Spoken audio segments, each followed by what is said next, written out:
And you won't go around calling him things that are not his name. And you'll keep his Sabbath because you love it, because you want to. We got in this morning, spent last night down in Ocala. We got in this morning, and we're getting things out of the car. My wife, she loves to clean.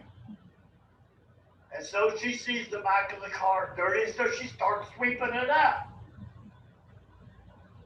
And I said, stop, you don't need to do that today, that's Sabbath. And my son said, wow, are we under a Sabbath? Are we under a law on this? I said, no, we're not under a burden. It's a gift.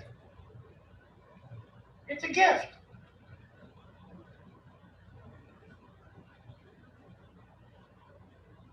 And I don't think that every little thing you do on Sabbath is sin. Yeshua made that plain in what we read today. There's times it comes up that there's emergencies come up. If there's a time comes up that you need to help somebody, that's fine. Or if you need to do something for the tabernacle, the temple, the assembly, or your brothers and sisters,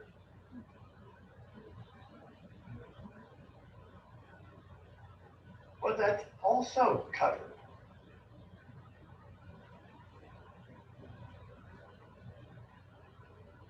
But if it's not necessary, if it's something to be done at another time, do it then. I had a brother one time told me he was in heating and cooling business. And he said that sometimes some of his customers had emergencies. I said, well, do you go take care of it on Sabbath? He said, yeah. But I don't let them pay me then. I let them pay me later. I was thinking to myself, well, why should they be paying you anyhow on the Sabbath? If you can help somebody and do something for somebody, it's a necessary thing to do it. Why would you want to be paid for it? Maybe I'm not looking at it from the right standpoint. But that's it.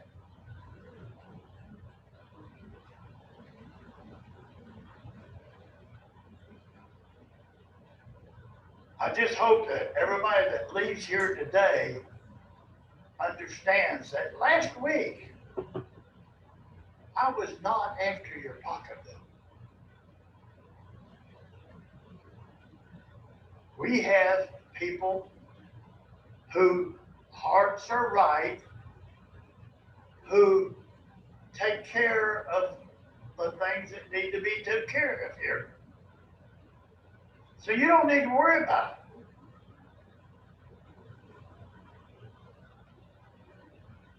it. If your heart is right, you'll take care of what you need to take care of.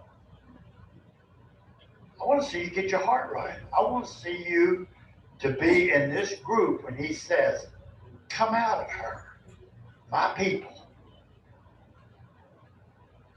Come out. And now, I've heard people say, how are we going to get out? Are we going, all of us get in airplanes and fly away? No. He'll take you out of here exactly how he took the first group. Or he'll make his own way. Nobody has to figure that out. You don't have to figure that out at all. All you have to do is to be ready. Have your heart right with him.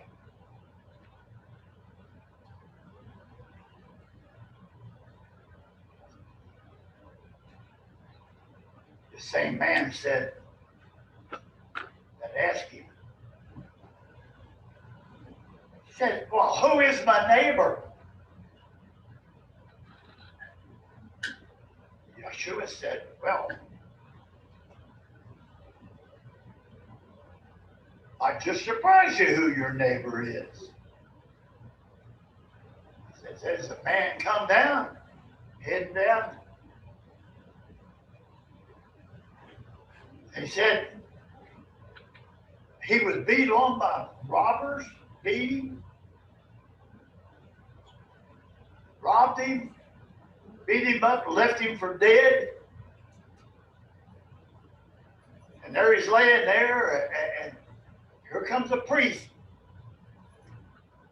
Uh-oh, he crosses the street, so he don't have to see, you know.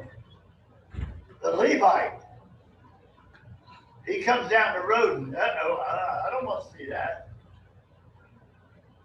But a Samaritan, one of them filthy, awful Samaritans that you hate, that you won't allow in your table, you won't allow them in your house, a Samaritan come and took care of him, bandaged him up.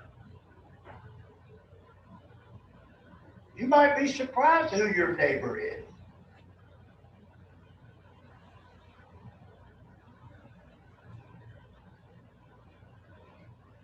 We have been blessed, my wife and I.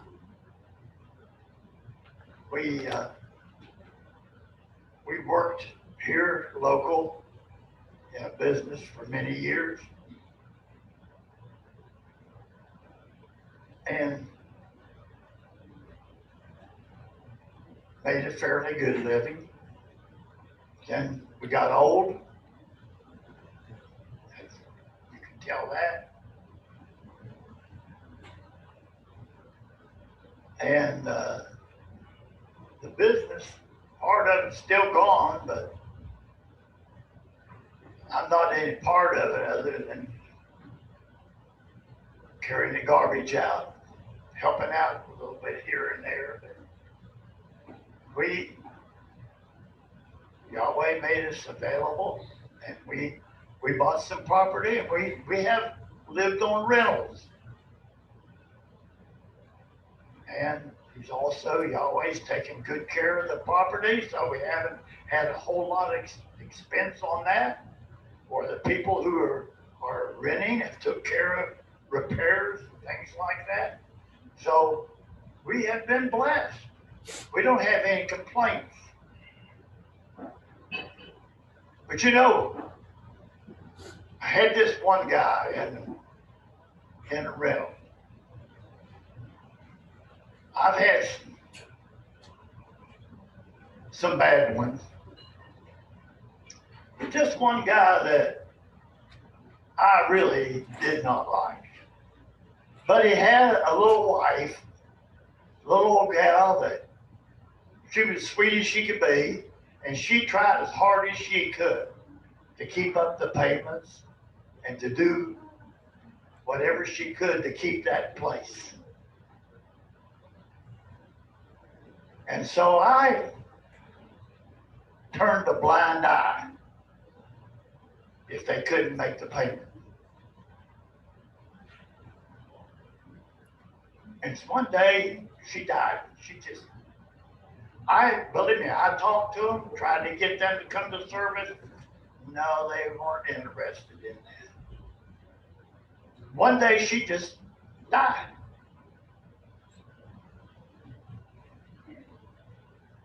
And when she died, that man just decided that he wasn't going to pay anymore. And so I thought to myself, well, now that lady's gone, and I'll be free now just to get rid of him. So I went to him and I told him that this is your one. I took him the notice. Here's your notice. Move out. Get out.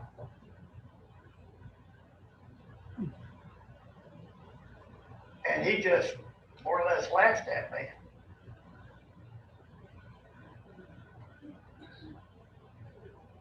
And I come home and I knew I knew that there's a way set up to evict people. So I knew it wouldn't be another week or two that I could be rid of him. And I was praying about it, and Yahweh spoke to me and said, just sign the property over to him. Now, this guy was a real jerk, you know? He still is, probably. I don't see him anymore. But Yahweh said to me, give him the property.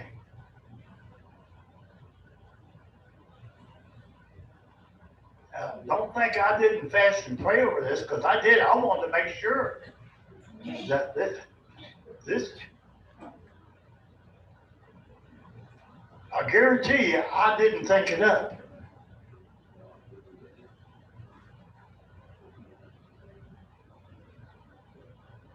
So I went back to see the man, and that man almost was ready to fall on his knees and beg me not to throw him out. And I said to him, I said, I know you're not going to understand this at all.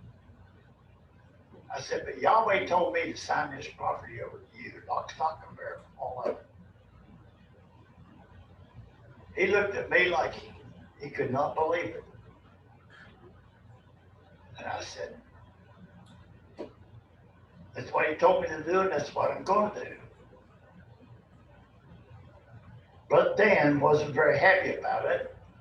This was a property that I had bought off of them. Not at all. I was mad. I bought it off them, and it was still in their name.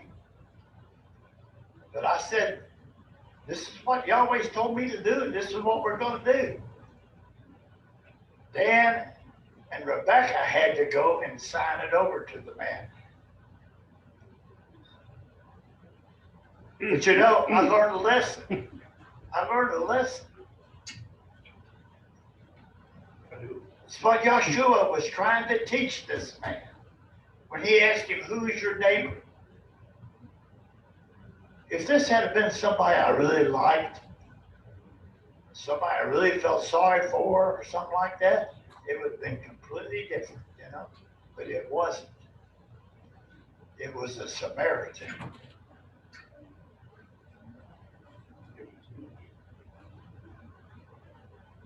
And I don't regret it, not the least little bit.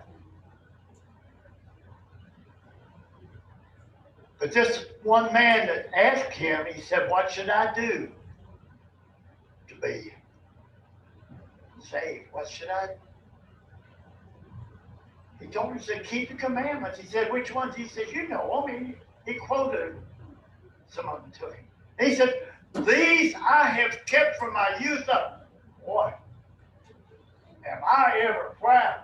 I've kept these all from my youth up. And Yeshua said, yes. But if you will be perfect, think about this. If you'll be perfect, take everything you got, sell it, and take it and give it to the poor.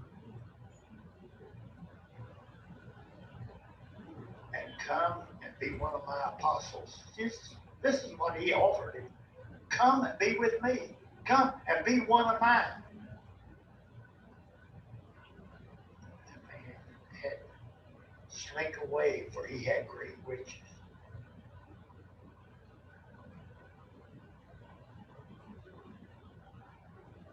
You may be asked to give up more than that. You may be asked to give up your family.